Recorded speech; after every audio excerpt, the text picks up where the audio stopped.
ನಿನ್ನೆ ನನ್ನ ಸಹೋದರಿ ಸ್ಮಿತಾ ರಂಗನಾಥ್ ಅವರು ರೇಣುಕಾಚಾರ್ಯ ಅವರ ಸಂದರ್ಶನ ಮಾಡ್ತಾರೆ. ಆ ಸಂದರ್ಭದಲ್ಲಿ ರೇಣುಕಾಚಾರ್ಯ ಸಾಕಷ್ಟು ವಿಚಾರಗಳನ್ನು ಪ್ರಸ್ತಾಪ ಮಾಡ್ತಾರೆ. ಆಗ ಈ ಮಾತನ್ನು ಹೇಳ್ತಾರೆ, ಯಾವುದೇ ಕಾರಣಕ್ಕೂ ಕೂಡ ವಿಜೇಂದ್ರ ಅವರನ್ನು ಕೆಳಗಿಳಿಸೋದಿಲ್ಲ ಅಂತೇಳಿ ರಿಪಬ್ಲಿಕ್ ಕನ್ನಡ ಸ್ಟುಡಿಯೋದಲ್ಲಿ ಈ ಮಾತನ್ನು ಹೇಳ್ತಾರೆ. ರಾಜ್ಯಾಧ್ಯಕ್ಷರಾಗಿ ವಿಜೇಂದ್ರ ಅವರು ಮುಂದುವರಿತಾರೆ. ಎಕ್ಸ್ಕ್ಲೂಸಿವ್ ಆಗಿ ಮಾತಾಡುವಂಥ ಸಂದರ್ಭದಲ್ಲಿ ಈ ಮಾತನ್ನು ಹೇಳಿದ್ದಾರೆ. ರಾಜ್ಯದಲ್ಲಿ ಪಕ್ಷ ಕಟ್ಟುವ ಕೆಲಸ ಚೆನ್ನಾಗಿ ಮಾಡ್ತಿದ್ದಾರೆ. ಮುಂದಿನ ದಿನ ಚುನಾವಣೆ ನಡೆದ್ರೆ ಅವರ ನೇತೃತ್ವದಲ್ಲೇ ನಡೆಯುತ್ತೆ ಅಂತ ಹೇಳಿದ್ದಾರೆ. ಸರಿ, ಮೊನ್ನೆ ನಾಳೆ ದಾವಣಗೆರೆಯಲ್ಲಿ ತೀರ್ಮಾನ ಮಾಡಿದ್ವಿ. ರಾಜ್ಯದ ಅಧ್ಯಕ್ಷರ ನೇತೃತ್ವದಲ್ಲಿ ಇಡೀ ರಾಜ್ಯದ ಕಾರ್ಯಕರ್ತರು ಮುಖಂಡರು ಒಂದು ಎಲ್ಲ ಕಡೆಯಿಂದ ಕರೆ ಮಾಡ್ತಾರೆ. ವಿಜೇಂದ್ರ ಅಧ್ಯಕ್ಷ ಮುಂದುವರಿಬೇಕಂತ ಹೇಳ್ತಾರೆ. ಸಾಮಾನ್ಯ ಪ್ರಜ್ಞಾವಂತ ಜನನೂ ಹೇಳ್ತಾರೆ. ಹಾಗಾಗಿ ಅವರ ನೇತೃತ್ವದಲ್ಲಿ ಚುನಾವಣೆಗೆ ಹೋಗ್ತೀವಿ. 135ರಿಂದ 40 ಸ್ಥಾನ ಗೆಲ್ತೀವಿ. ಪಕ್ಷ ಮತ್ತೊಮ್ಮೆ ಅಧಿಕಾರಕ್ಕೆ ಇದು ಸ್ವಾರ್ಥಕ್ಕೋಸ್ಕರ, ಕುರ್ಚಿಗೋಸ್ಕರ ಅಲ್ಲ. ಈ ರಾಜ್ಯ ರಾಮರಾಜ್ಯ ಆಗಬೇಕು. ಅಭಿವೃದ್ಧಿ ಅಂದರೆ BJP ಯಡಿಯೂರಪ್ಪ ಇದ್ದಾಗ ಅಭಿವೃದ್ಧಿ ಆಗಬೇಕು. ಜನ ನೆಮ್ಮದಿಯಿಂದ ಸಾಬಾಳುವಿಂದ ಒಟ್ಟಾಗಿ ಬಾಳಬೇಕು. ಅದು ಭಾರತೀಯ ಜನತಾ ಪಾರ್ಟಿಯ ಧ್ಯೇಯ ಧೋರಣೆ. ಆ ನಿಟ್ಟಿನಲ್ಲಿ ಪ್ರವಾಸ ಮಾಡಿ ಪಕ್ಷಕ್ಕೆ ಶಕ್ತಿ ತುಂಬ ಕೆಲಸವನ್ನು ನಾವು ಮಾಡ್ತೀವಿ. ರಾಜ್ಯದ ಅಧ್ಯಕ್ಷ ಮುಂದುವರಿತಾರೆ. ಈ ರಾಜ್ಯದ ಪಕ್ಷ ಏನು ಕಟ್ತಕ್ಕಂಥ ಕೆಲಸವನ್ನು ಮಾಡಿದರೆ ವಿಜೇಂದ್ರ ಅವರು 2023 ವಿಧಾನಸಭೆ ಚುನಾವಣೆ ಹಿನ್ನಡೆ ಆದಮೇಲೆ ನಮ್ಮ ರಾಷ್ಟ್ರೀಯ ನಾಯಕರು ಪರಿವಾರದ ಜೊತೆ ಚರ್ಚೆ ಮಾಡಿ ರಾಜ್ಯಕ್ಕೆ ಒಬ್ಬ ಸಮರ್ಥ ಯುವ ನಾಯಕ ಬೇಕಂತ ಮಾಡಿದ್ದಾರೆ. ಅವರ ನಾಯಕತ್ವದಲ್ಲಿ ನಾವೆಲ್ಲ ಚುನಾವಣೆ ಎದುರಿಸ್ತೀವಿ. ಒಟ್ಟಾಗಿ ಸೇರಿ ಮೊನ್ನೆ ನಾಳೆ ದಾವಣಗೆರೆಯಲ್ಲಿ ತೀರ್ಮಾನ ಮಾಡಿದ್ವಿ. ರಾಜ್ಯದ ಅಧ್ಯಕ್ಷರ ನೇತೃತ್ವದಲ್ಲಿ ಇಡೀ ರಾಜ್ಯದ ಕಾರ್ಯಕರ್ತರು ಮುಖಂಡರು ಒಂದು ಎಲ್ಲ ಕಡೆಯಿಂದ ಕರೆ ಮಾಡ್ತಾರೆ. ವಿಜೇಂದ್ರ ಅಧ್ಯಕ್ಷ ಮುಂದುವರಿಬೇಕಂತ ಹೇಳ್ತಾರೆ. ಸಾಮಾನ್ಯ ಪ್ರಜ್ಞಾವಂತ ಜನನೂ ಹೇಳ್ತಾರೆ. ಹಾಗಾಗಿ ಅವರ ನೇತೃತ್ವದಲ್ಲಿ ಚುನಾವಣೆಗೆ ಹೋಗ್ತೀವಿ. 135ರಿಂದ 40 ಸ್ಥಾನ ಗೆಲ್ತೀವಿ. ಪಕ್ಷ ಮತ್ತೊಮ್ಮೆ ಅಧಿಕಾರಕ್ಕೆ ಇದು ಸ್ವಾರ್ಥಕ್ಕೋಸ್ಕರ, ಕುರ್ಚಿಗೋಸ್ಕರ ಅಲ್ಲ. ಈ ರಾಜ್ಯ ರಾಮರಾಜ್ಯ ಆಗಬೇಕು. ಅಭಿವೃದ್ಧಿ ಅಂದರೆ BJP ಯಡಿಯೂರಪ್ಪ ಇದ್ದಾಗ ಅಭಿವೃದ್ಧಿ ಆಗಬೇಕು. ಜನ ನೆಮ್ಮದಿಯಿಂದ ಸಾಬಾಳುವಿಂದ ಒಟ್ಟಾಗಿ ಬಾಳಬೇಕು. ಅದು ಭಾರತೀಯ ಜನತಾ ಪಾರ್ಟಿಯ ಧ್ಯೇಯ ಧೋರಣೆ. ಆ ನಿಟ್ಟಿನಲ್ಲಿ ಪ್ರವಾಸ ಮಾಡಿ ಪಕ್ಷಕ್ಕೆ ಶಕ್ತಿ ತುಂಬ ಕೆಲಸವನ್ನು ನಾವು ಮಾಡ್ತೀವಿ. ನಿನ್ನೆ ನನ್ನ ಸಹೋದರಿ ಸ್ಮಿತಾ ರಂಗನಾಥ್ ಅವರು ರೇಣುಕಾಚಾರ್ಯ ಅವರ ಸಂದರ್ಶನ ಮಾಡ್ತಾರೆ. ಆ ಸಂದರ್ಭದಲ್ಲಿ ರೇಣುಕಾಚಾರ್ಯ ಸಾಕಷ್ಟು ವಿಚಾರಗಳನ್ನು ಪ್ರಸ್ತಾಪ ಮಾಡ್ತಾರೆ. ಆಗ ಈ ಮಾತನ್ನು ಹೇಳ್ತಾರೆ, ಯಾವುದೇ ಕಾರಣಕ್ಕೂ ಕೂಡ ವಿಜೇಂದ್ರ ಅವರನ್ನು ಕೆಳಗಿಳಿಸೋದಿಲ್ಲ ಅಂತೇಳಿ ರಿಪಬ್ಲಿಕ್ ಕನ್ನಡ ಸ್ಟುಡಿಯೋದಲ್ಲಿ ಈ ಮಾತನ್ನು ಹೇಳ್ತಾರೆ. ರಾಜ್ಯಾಧ್ಯಕ್ಷರಾಗಿ ವಿಜೇಂದ್ರ ಅವರು ಮುಂದುವರಿತಾರೆ. ಎಕ್ಸ್ಕ್ಲೂಸಿವ್ ಆಗಿ ಮಾತಾಡುವಂಥ ಸಂದರ್ಭದಲ್ಲಿ ಈ ಮಾತನ್ನು ಹೇಳಿದ್ದಾರೆ. ರಾಜ್ಯದಲ್ಲಿ ಪಕ್ಷ ಕಟ್ಟುವ ಕೆಲಸ ಚೆನ್ನಾಗಿ ಮಾಡ್ತಿದ್ದಾರೆ. ಮುಂದಿನ ದಿನ ಚುನಾವಣೆ ನಡೆದ್ರೆ ಅವರ ನೇತೃತ್ವದಲ್ಲೇ ನಡೆಯುತ್ತೆ ಅಂತ ಹೇಳಿದ್ದಾರೆ. ಸರಿ, ಮೊನ್ನೆ ನಾಳೆ ದಾವಣಗೆರೆಯಲ್ಲಿ ತೀರ್ಮಾನ ಮಾಡಿದ್ವಿ. ರಾಜ್ಯದ ಅಧ್ಯಕ್ಷರ ನೇತೃತ್ವದಲ್ಲಿ ಇಡೀ ರಾಜ್ಯದ ಕಾರ್ಯಕರ್ತರು ಮುಖಂಡರು ಒಂದು ಎಲ್ಲ ಕಡೆಯಿಂದ ಕರೆ ಮಾಡ್ತಾರೆ. ವಿಜೇಂದ್ರ ಅಧ್ಯಕ್ಷ ಮುಂದುವರಿಬೇಕಂತ ಹೇಳ್ತಾರೆ. ಸಾಮಾನ್ಯ ಪ್ರಜ್ಞಾವಂತ ಜನನೂ ಹೇಳ್ತಾರೆ. ಹಾಗಾಗಿ ಅವರ ನೇತೃತ್ವದಲ್ಲಿ ಚುನಾವಣೆಗೆ ಹೋಗ್ತೀವಿ. 135ರಿಂದ 40 ಸ್ಥಾನ ಗೆಲ್ತೀವಿ. ಪಕ್ಷ ಮತ್ತೊಮ್ಮೆ ಅಧಿಕಾರಕ್ಕೆ ಇದು ಸ್ವಾರ್ಥಕ್ಕೋಸ್ಕರ, ಕುರ್ಚಿಗೋಸ್ಕರ ಅಲ್ಲ. ಈ ರಾಜ್ಯ ರಾಮರಾಜ್ಯ ಆಗಬೇಕು.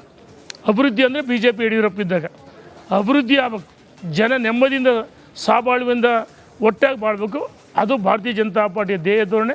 ಆ ನಿಟ್ಟಿನಲ್ಲಿ ಪ್ರವಾಸ ಮಾಡಿ ಪಕ್ಷಕ್ಕೆ ಶಕ್ತಿ ತುಂಬ ಕೆಲಸವನ್ನು ನಾವು ಮಾಡ್ತೀವಿ. ರಾಜ್ಯದ ಅಧ್ಯಕ್ಷ ಮುಂದುವರಿತಾರೆ. ಈ ರಾಜ್ಯದ ಪಕ್ಷ ಏನು ಕಟ್ತಕ್ಕಂಥ ಕೆಲಸವನ್ನು ಮಾಡಿದರೆ ವಿಜೇಂದ್ರ ಅವರು 2023 ವಿಧಾನಸಭೆ ಚುನಾವಣೆ ಹಿನ್ನಡೆ ಆದಮೇಲೆ ನಮ್ಮ ರಾಷ್ಟ್ರೀಯ ನಾಯಕರು ಪರಿವಾರದ ಜೊತೆ ಚರ್ಚೆ ಮಾಡಿ ರಾಜ್ಯಕ್ಕೆ ಒಬ್ಬ ಸಮರ್ಥ ಯುವ ನಾಯಕ ಬೇಕಂತ ಮಾಡಿದ್ದಾರೆ. ಅವರ ನಾಯಕತ್ವದಲ್ಲಿ ನಾವೆಲ್ಲ ಚುನಾವಣೆ ಎದುರಿಸ್ತೀವಿ. ಒಟ್ಟಾಗಿ ಸೇರಿ ಮೊನ್ನೆ ನಾಳೆ ದಾವಣಗೆರೆಯಲ್ಲಿ ತೀರ್ಮಾನ ಮಾಡಿದ್ವಿ. ರಾಜ್ಯದ ಅಧ್ಯಕ್ಷರ ನೇತೃತ್ವದಲ್ಲಿ ಇಡೀ ರಾಜ್ಯದ ಕಾರ್ಯಕರ್ತರು ಮುಖಂಡರು ಒಂದು ಎಲ್ಲ ಕಡೆಯಿಂದ ಕರೆ ಮಾಡ್ತಾರೆ. ವಿಜೇಂದ್ರ ಅಧ್ಯಕ್ಷ ಮುಂದುವರಿಬೇಕಂತ ಹೇಳ್ತಾರೆ. ಸಾಮಾನ್ಯ ಪ್ರಜ್ಞಾವಂತ ಜನನೂ ಹೇಳ್ತಾರೆ. ಹಾಗಾಗಿ ಅವರ ನೇತೃತ್ವದಲ್ಲಿ ಚುನಾವಣೆಗೆ ಹೋಗ್ತೀವಿ. 135ರಿಂದ 40 ಸ್ಥಾನ ಗೆಲ್ತೀವಿ. ಪಕ್ಷ ಮತ್ತೊಮ್ಮೆ ಅಧಿಕಾರಕ್ಕೆ ಇದು ಸ್ವಾರ್ಥಕ್ಕೋಸ್ಕರ, ಕುರ್ಚಿಗೋಸ್ಕರ ಅಲ್ಲ. ಈ ರಾಜ್ಯ ರಾಮರಾಜ್ಯ ಆಗಬೇಕು. ಅಭಿವೃದ್ಧಿ ಅಂದರೆ BJP ಯಡಿಯೂರಪ್ಪ ಇದ್ದಾಗ ಅಭಿವೃದ್ಧಿ ಆಗಬೇಕು. ಜನ ನೆಮ್ಮದಿಯಿಂದ ಸಾಬಾಳುವಿಂದ ಒಟ್ಟಾಗಿ ಬಾಳಬೇಕು. ಅದು ಭಾರತೀಯ ಜನತಾ ಪಾರ್ಟಿಯ ಧ್ಯೇಯ ಧೋರಣೆ. ಆ ನಿಟ್ಟಿನಲ್ಲಿ ಪ್ರವಾಸ ಮಾಡಿ ಪಕ್ಷಕ್ಕೆ ಶಕ್ತಿ ತುಂಬ ಕೆಲಸವನ್ನು ನಾವು ಮಾಡ್ತೀವಿ. ನಿನ್ನೆ ನನ್ನ ಸಹೋದರಿ ಸ್ಮಿತಾ ರಂಗನಾಥ್ ಅವರು ರೇಣುಕಾಚಾರ್ಯ ಅವರ ಸಂದರ್ಶನ ಮಾಡ್ತಾರೆ. ಆ ಸಂದರ್ಭದಲ್ಲಿ ರೇಣುಕಾಚಾರ್ಯ ಸಾಕಷ್ಟು ವಿಚಾರಗಳನ್ನು ಪ್ರಸ್ತಾಪ ಮಾಡ್ತಾರೆ.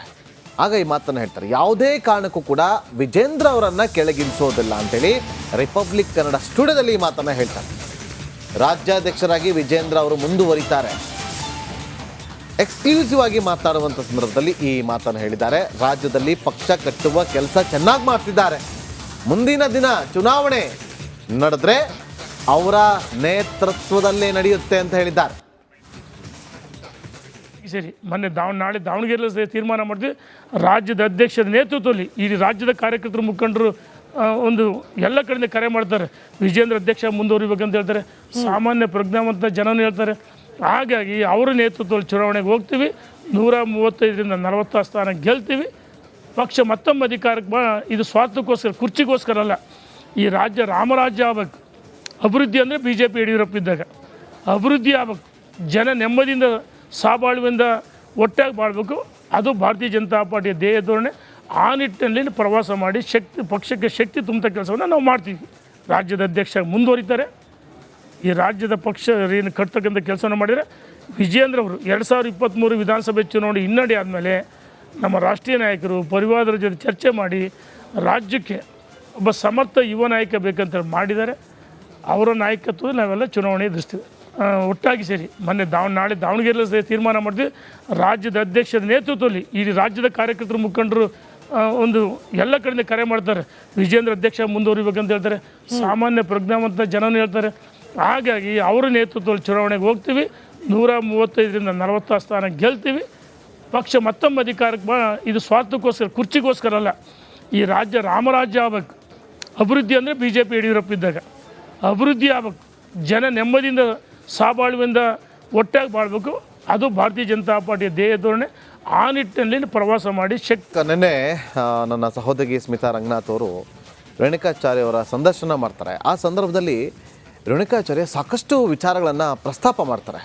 ಆಗ ಈ ಮಾತನ್ನು ಹೇಳ್ತಾರೆ, ಯಾವುದೇ ಕಾರಣಕ್ಕೂ ಕೂಡ ವಿಜೇಂದ್ರ ಅವರನ್ನು ಕೆಳಗಿಳಿಸೋದಿಲ್ಲ ಅಂತೇಳಿ ರಿಪಬ್ಲಿಕ್ ಕನ್ನಡ ಸ್ಟುಡಿಯೋದಲ್ಲಿ ಈ ಮಾತನ್ನು ಹೇಳ್ತಾರೆ.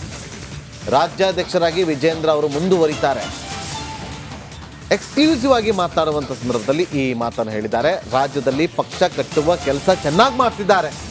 ಮುಂದಿನ ದಿನ ಚುನಾವಣೆ ನಡೆದ್ರೆ ಅವರ ನೇತೃತ್ವದಲ್ಲೇ ನಡೆಯುತ್ತೆ ಅಂತ ಹೇಳಿದ್ದಾರೆ. ಸರಿ ಮೊನ್ನೆ ನಾಳೆ ದಾವಣಗೆರೆಯಲ್ಲಿ ತೀರ್ಮಾನ ಮಾಡಿದ್ವಿ. ರಾಜ್ಯದ ಅಧ್ಯಕ್ಷರ ನೇತೃತ್ವದಲ್ಲಿ ಇಡೀ ರಾಜ್ಯದ ಕಾರ್ಯಕರ್ತರು ಮುಖಂಡರು ಒಂದು ಎಲ್ಲ ಕಡೆಯಿಂದ ಕರೆ ಮಾಡ್ತಾರೆ. ವಿಜೇಂದ್ರ ಅಧ್ಯಕ್ಷ ಮುಂದುವರಿಬೇಕಂತ ಹೇಳ್ತಾರೆ. ಸಾಮಾನ್ಯ ಪ್ರಜ್ಞಾವಂತ ಜನನೂ ಹೇಳ್ತಾರೆ. ಹಾಗಾಗಿ ಅವರ ನೇತೃತ್ವದಲ್ಲಿ ಚುನಾವಣೆಗೆ ಹೋಗ್ತೀವಿ. 135ರಿಂದ 40 ಸ್ಥಾನ ಗೆಲ್ತೀವಿ. ಪಕ್ಷ ಮತ್ತೊಮ್ಮೆ ಅಧಿಕಾರಕ್ಕೆ ಇದು ಸ್ವಾರ್ಥಕ್ಕೋಸ್ಕರ, ಕುರ್ಚಿಗೋಸ್ಕರ ಅಲ್ಲ. ಈ ರಾಜ್ಯ ರಾಮರಾಜ್ಯ ಆಗಬೇಕು. ಅಭಿವೃದ್ಧಿ ಅಂದರೆ BJP ಯಡಿಯೂರಪ್ಪ ಇದ್ದಾಗ ಅಭಿವೃದ್ಧಿ ಆಗಬೇಕು. ಜನ ನೆಮ್ಮದಿಯಿಂದ ಸಾಬಾಳುವಿಂದ ಒಟ್ಟಾಗಿ ಬಾಳಬೇಕು. ಅದು ಭಾರತೀಯ ಜನತಾ ಪಾರ್ಟಿಯ ಧ್ಯೇಯ ಧೋರಣೆ. ಆ ನಿಟ್ಟಿನಲ್ಲಿ ಪ್ರವಾಸ ಮಾಡಿ ಪಕ್ಷಕ್ಕೆ ಶಕ್ತಿ ತುಂಬುವಂಥ ಕೆಲಸವನ್ನು ನಾವು ಮಾಡ್ತೀವಿ. ರಾಜ್ಯದ ಅಧ್ಯಕ್ಷ ಮುಂದುವರಿತಾರೆ. ಈ ರಾಜ್ಯದ ಪಕ್ಷ ಏನು ಕಟ್ತಕ್ಕಂಥ ಕೆಲಸವನ್ನು ಮಾಡಿದರೆ ವಿಜೇಂದ್ರ ಅವರು 2023 ವಿಧಾನಸಭೆ ಚುನಾವಣೆ ಹಿನ್ನಡೆ ಆದಮೇಲೆ ನಮ್ಮ ರಾಷ್ಟ್ರೀಯ ನಾಯಕರು ಪರಿವಾರದ ಜೊತೆ ಚರ್ಚೆ ಮಾಡಿ ರಾಜ್ಯಕ್ಕೆ ಒಬ್ಬ ಸಮರ್ಥ ಯುವ ನಾಯಕ ಬೇಕಂತ ಮಾಡಿದ್ದಾರೆ. ಅವರ ನಾಯಕತ್ವದಲ್ಲಿ ನಾವೆಲ್ಲ ಚುನಾವಣೆ ಎದುರಿಸ್ತೀವಿ. ಒಟ್ಟಾಗಿ ಸೇರಿ ಮೊನ್ನೆ ನಾಳೆ ದಾವಣಗೆರೆಯಲ್ಲಿ ತೀರ್ಮಾನ ಮಾಡಿದ್ವಿ. ರಾಜ್ಯದ ಅಧ್ಯಕ್ಷರ ನೇತೃತ್ವದಲ್ಲಿ ಇಡೀ ರಾಜ್ಯದ ಕಾರ್ಯಕರ್ತರು ಮುಖಂಡರು ಒಂದು ಎಲ್ಲ ಕಡೆಯಿಂದ ಕರೆ ಮಾಡ್ತಾರೆ. ವಿಜೇಂದ್ರ ಅಧ್ಯಕ್ಷ ಮುಂದುವರಿಬೇಕಂತ ಹೇಳ್ತಾರೆ. ಸಾಮಾನ್ಯ ಪ್ರಜ್ಞಾವಂತ ಜನನೂ ಹೇಳ್ತಾರೆ. ಹಾಗಾಗಿ ಅವರ ನೇತೃತ್ವದಲ್ಲಿ ಚುನಾವಣೆಗೆ ಹೋಗ್ತೀವಿ. 135ರಿಂದ 40 ಸ್ಥಾನ ಗೆಲ್ತೀವಿ. ಪಕ್ಷ ಮತ್ತೊಮ್ಮೆ ಅಧಿಕಾರಕ್ಕೆ ಇದು ಸ್ವಾರ್ಥಕ್ಕೋಸ್ಕರ, ಕುರ್ಚಿಗೋಸ್ಕರ ಅಲ್ಲ. ಈ ರಾಜ್ಯ ರಾಮರಾಜ್ಯ ಆಗಬೇಕು. ಅಭಿವೃದ್ಧಿ ಅಂದರೆ BJP ಯಡಿಯೂರಪ್ಪ ಇದ್ದಾಗ ಅಭಿವೃದ್ಧಿ ಆಗಬೇಕು. ಜನ ನೆಮ್ಮದಿಯಿಂದ ಸಾಬಾಳುವಿಂದ ಒಟ್ಟಾಗಿ ಬಾಳಬೇಕು. ಅದು ಭಾರತೀಯ ಜನತಾ ಪಾರ್ಟಿಯ ಧ್ಯೇಯ ಧೋರಣೆ. ಆ ನಿಟ್ಟಿನಲ್ಲಿ ಪ್ರವಾಸ ಮಾಡಿ ಪಕ್ಷಕ್ಕೆ ಶಕ್ತಿ ತುಂಬುವಂಥ ಕೆಲಸವನ್ನು ನಾವು ಮಾಡ್ತೀವಿ.